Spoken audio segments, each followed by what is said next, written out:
Si è avvalso della facoltà di non rispondere nel corso del primo interrogatorio il comandante James Caulfield, capitano del veliero britannico Bayesan, protagonista del tragico naufragio al largo di Porticello, in provincia di Palermo, costato la vita a 7 persone.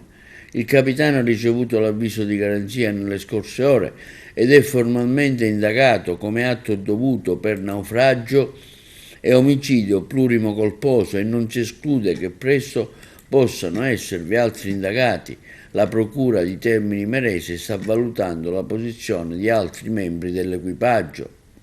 Il capitano 51enne non si è avvalso della facoltà di non rispondere davanti ai pubblici ministeri della procura di Termini Imerese.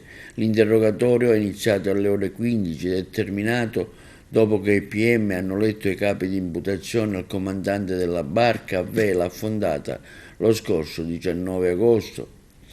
Nel naufragio hanno perso la vita 7 persone: il magnate Mike Lynch, la figlia Anna, l'avvocato Chris Morvillo insieme alla moglie Nada, il presidente della Morgan Stanley International Jonathan Bloomer, la moglie Judith e il cuoco di bordo Recaldo Thomas. Intanto sentiamo il commento dell'avvocato Aldo Mordiglia dopo l'ingatone del capitano Caulfield.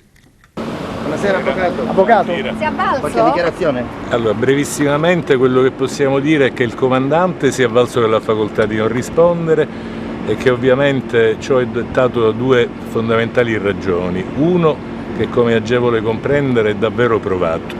Seconda ragione, che noi siamo stati nominati ieri e per articolare una linea difensiva compiuta, completa e corretta abbiamo bisogno di acquisire una serie di dati di cui allo Stato non disponiamo.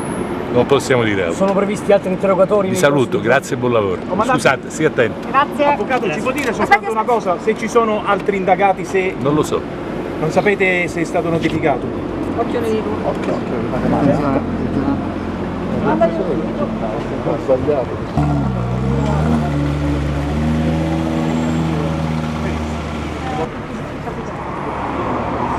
c'è l'acqua.